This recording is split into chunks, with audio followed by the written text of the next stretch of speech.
Alright guys, welcome back to another episode. We are today working on the FJ Cruiser, and really what I'm doing is, so we just bought this a few days ago, and I'm about to run through kind of everything that you want to make sure you do and change as far as fluids when you first buy a new car, especially a used car.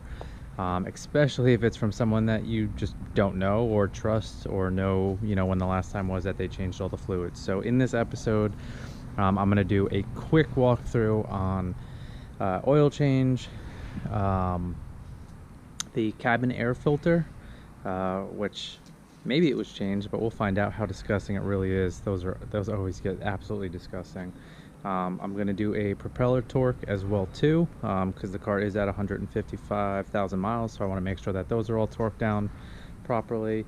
And then if we have time, we'll do a transmission flush as well too. So stay tuned. We're going to start off with the oil filter. Well, yes, the oil filter, but the oil, changing the oil, and we'll work our way through the list. So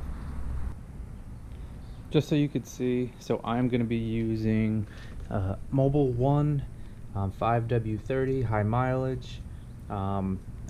I'm gonna double check because the guys there where I picked it up, I think it was Advanced Auto Parts, said it takes 6 quarts, but I'm pretty sure that it's 5.5. Let me double check, and I'll let you guys know, but I'm 90% sure it's 5.5. The filter that I'm gonna be using is just a Purolator Boss. It fits. It's good for high mileage vehicles as well too. Of course, you're gonna need your oil pan, and then I'm gonna be changing out, which I do in all of my cars. I'm gonna be putting in the Fumoto drain plug. Makes life so easy. You never have to remove the plug again, and with that tab right there, you're literally just sliding it back and forth. It does lock into place, but you just slide it back and forth to drain the oil. Makes life so easy. There's even a little plastic clip in there that you put on there to make sure that that doesn't get pushed by mistake. Yeah, and not only does it make life easier, makes it clean. You'll never spill oil on your hands again, and it makes it faster. And then I'm pretty sure underneath you got a 14 millimeter bolt where the oil filter, the oil pan is. This oil filter thing seems to keep popping up. And then this is actually the cabin filter, so I got it from Filter Heads. They make a bunch of cabin filters for all makes and models. So like I said, let me jump into the oil change first and go from there. Alright, so what I usually do first is, so I'm going to screw off the oil filter and the cap here. Really nice, the cap. I don't know if they put a new one on or not, but it stayed in good shape, but it tells you the actual oil that you need. But something very, I guess it's odd. Well, there's a point to it, but what's odd is in the oil filter here, I don't know if you can you see that? There's a little hole that acts as a drain, like a little drain. When I unscrew this, obviously the oil that's through there is going to come rushing out, and that drains it, which is nice, but there's nothing underneath to catch it. So I always put, or will always put, just like a little cup down there. Yeah, something simple like that. So that should catch the oil. Yeah, or even if I'll probably even hold it up to it just so I don't spill anything. But yeah, for the FJs, if you don't want to get oil on your on your driveway, put a cup underneath where the oil filter is. Alright, so let's undo the cap.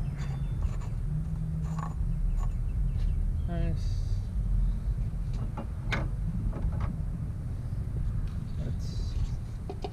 Let's see if I can undo this filter by hand. Oh, that was easy.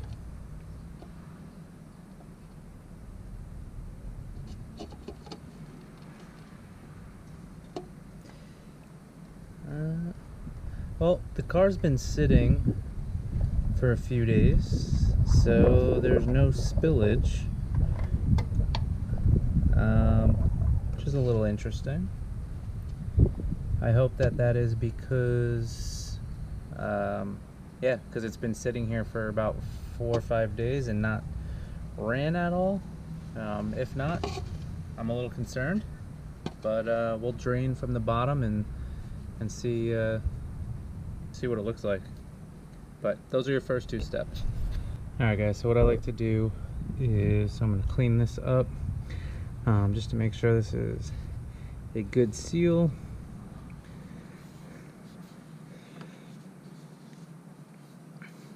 It is pretty clean, so maybe the oil was changed, which would be nice for once. And then I'm just wasting good oil, but I'd rather not take the chance. And then next what I'm going to do is, so I'm going to pour just a little, because we're coming from the top. If I fill the filter up, obviously it's all going to spill out. So I'm going to fill just a little bit. That's good. And also too, I really should have gloves on. But then also too, so I'm going to take the oil and I'm just going to lubricate the seal here. There you go.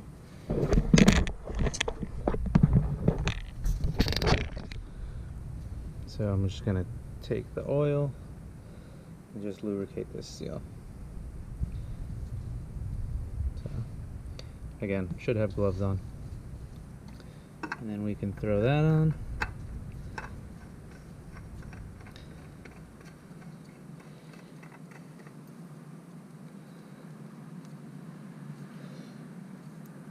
It's going to get basically hand tightened with my left hand, because I don't want to make it that tight. So as hard as my left hand goes, because I'm not a lefty, and that's kind of my guide on how I know I'm making it tight enough, because you never want to over tighten that. And now we can go underneath the car. Alright, so I am not lifting the car because I'm being lazy today. But if you come underneath, you will see this hole, and there you will see your oil pan. It's a small oil pan, and there's your 14mm bolt that we'll need to undo. So I'm gonna pop that and let it all drain out. The oil filter cap up top is still off. It's just gonna help with drainage, gonna help with airflow. It's gonna, you know, speed it up a little bit so it doesn't take too long. And again, I'm gonna remove that entire bolt because I'm gonna be putting in the Fumoto oil pan, oil drain. So let me pull that out, we'll drain the oil and basically fill it back up. Alright, so sorry if this is upside down, I'm trying to show you so how this basically works. So you have your threads obviously there, so it gets threaded in. As you can see, there you go, you can see through it, see my hand underneath it, right? So this lever here, as you, again, my hand underneath it, you can see that. If I move this lever to the other side, which has like a little indent so it locks into place and it can't be moved back unless it's pulled and then pushed. But now you cannot see my hand underneath, so there's a little tab or lever, whatever you want to call it's in there, that closes it off. So, and then this plastic clip, basically when you have it locked, goes over it and locks it into place. So that goes over it like that, which locks it into place, which doesn't allow it to unlock unless I pull this off, and then even then still it still has that little tab. So push up and over, and now it's see-through again. So pretty cool, works pretty badass. Like I said, I have it on all my vehicles. Alright guys, just so you could see, so there is the plug all in nice and snug, and again, really doesn't ever have to be removed, which is going to make life so much easier. Don't have to change any of the little gaskets on it, anything like that. Regardless, so it is 5.5 quarts that we're going to be putting in here. Got the filter on, got the oil drained, got the new drain plug on, and we're going to get out the funnel, fill this up. It should be good to go. What I'm going to do is I'm going to check the oil after I fill it up. The reading will probably be a little bit off, I'm going to turn the car on, let it run for, I don't know, 15-30 seconds, turn it off, and then recheck the oil. Everything should be good. From there, if I need to add a little bit more, I always can. But that's it. It's simple as that for an oil change. So let me do that off camera. You guys don't need to bother watching that, and then we can move on to the next. All right, so cabin air filter. So what we're gonna do, so we're gonna pop that off, and I think that is it for this car. And then I think we're just gonna pinch these sides. Oop, I already popped it out. So just pinch both of these sides together, and I should be able to drop the entire thing down. So let me see if I can position the camera so you can actually see me do it. All right, so let's see if this helps. So this is gonna pop out this way, like so, and then these get pushed in, and then that can drop all the way down.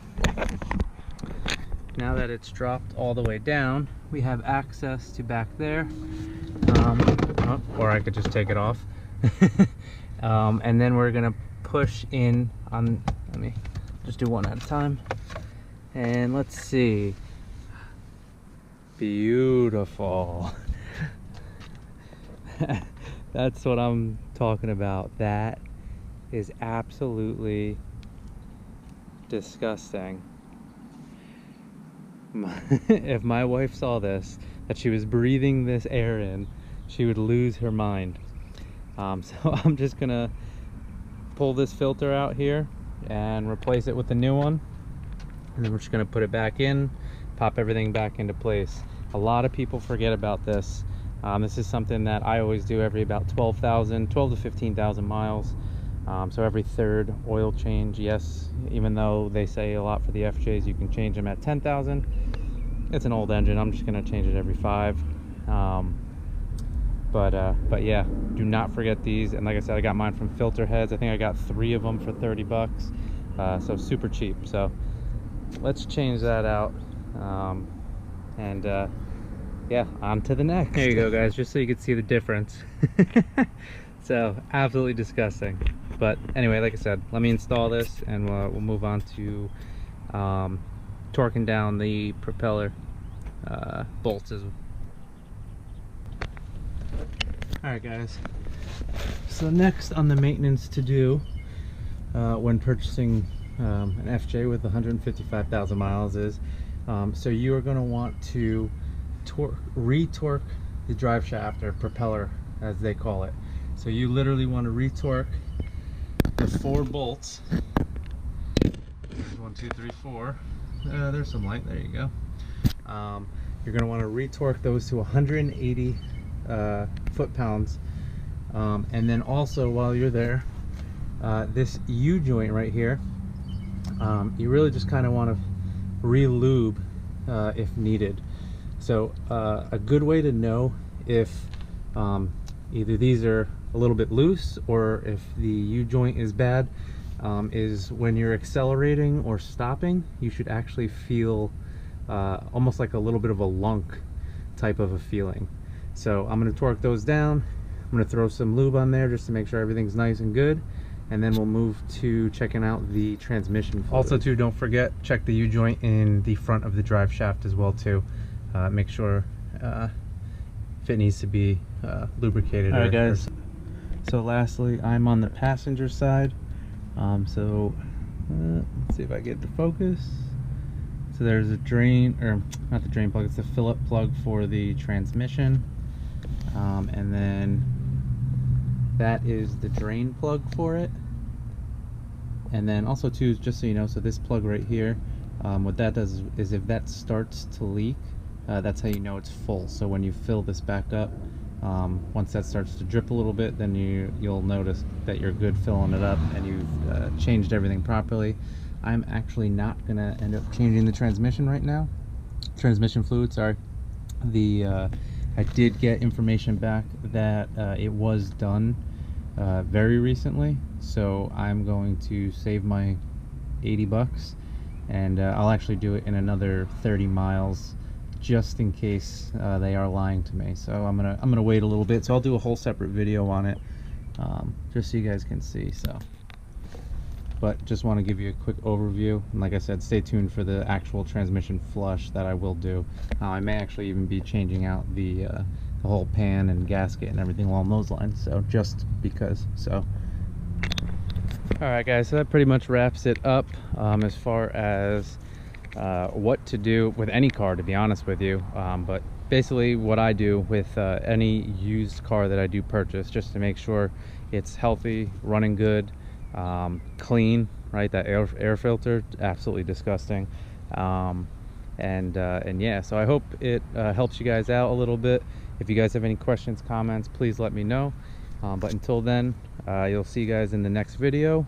And then you know, please like and subscribe, so any little bit helps, and I definitely appreciate you guys. So enjoy the rest of your day, and I'll get you guys in the next one.